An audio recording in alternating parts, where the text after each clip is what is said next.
Hi అండి, welcome back to our channel. ఈరోజు నేను ఫిష్ ఫ్రై పీస్ కర్రీ అయితే చేస్తున్నానండి. నేనే మార్కెట్కి వెళ్ళి చేపలు అయితే తీసుకొచ్చానండి. చాలా గ్రేవీగా రావాలంటే నేను ఈ వీడియోలో చెప్తాను. ఫస్ట్ నుంచి లాస్ట్ వరకు చూడండి. ఒక ప్యాన్ పెట్టుకొని దాంట్లో ఆయిల్ వేసేసుకొని ఆయిల్ కొంచెం హీట్ ఎక్కిన తర్వాతకి మన దగ్గర ఉన్న ఎల్లిపాయలు వేసేసుకోవాలి. అలాగే 1 కప్పు ఉల్లిపాయలు వేసుకోండి. అలాగే 1 టేబుల్ స్పూన్ మెంతులు, 1 టేబుల్ స్పూన్ ఆవాలు వేసుకోండి. ఇవన్నీ బ్రౌన్ కలర్ వచ్చేదాకా వేయించుకొని మిక్సీ పట్టుకోండి. మెత్తగా పేస్ట్ చేసేసుకొని మిక్సీ పట్టుకొని పక్కన పెట్టుకోండి. ఇప్పుడు మనం ఫిషెస్ని క్లీన్ చేసుకుందాము. ఫస్ట్ ఈ ఫిష్ ఉన్నాయి కదా, దీంట్లో కొంచెం కల్లుప్పు, పసుపు, అలాగే కొంచెం అంత లెమన్ వేసేసుకొని బాగా కలుపుకోవాలన్నమాట. బాగా కలుపుకొని కడిగేసుకోవాలి. అప్పుడే మనకు దీంట్లో ఉన్న నీచు వాసన అనేది మొత్తం పోతుందండి. లేదంటే మనం ఫిష్ తింటూ ఉంటే మనకి స్మెల్ వస్తుంది. బాగా కడుక్కోవాలి. ఒక 10 మినిట్స్ బాగా కడిగేసుకొని శుభ్రం చేసుకొని పక్కన పెట్టుకోండి.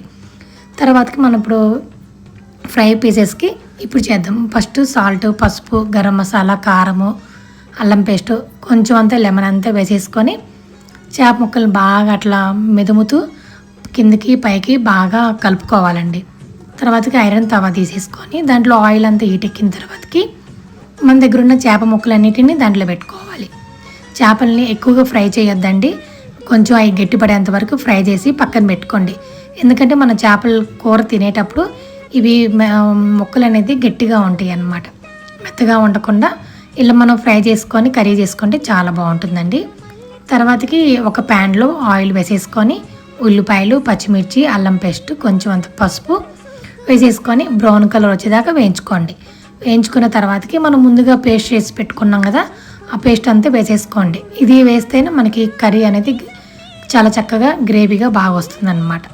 నేనైతే ఎక్కువ వాటర్ వేయట్లేదండి, తక్కువే వేసుకోవాలి. తర్వాతకి ఎంత బ్రౌన్ కలర్ వచ్చి వేగిన తర్వాతకి మనం కొంచెం కరివేపాకు వేసుకోండి. ఫ్లేవర్ కోసం చాలా బాగుంటుంది. తర్వాత చింతపండు పులుసు అండి, 1 నిమ్మకాయ అంత చింతపండు పులుసు అయితే వేసుకోండి. ఎందుకంటే మనం మామిడికాయ ముక్కలు వేసుకుంటాం కదా, ఇప్పుడు సీజన్ కాబట్టి ఎక్కువ మామిడికాయలు వేసుకొని చేసుకోండి. మళ్ళీ మనకి దొరకవు కదా, అందుకని నేను మామిడికాయ వేసి చేస్తున్నాను అనమాట. చాలా బాగుంటుంది.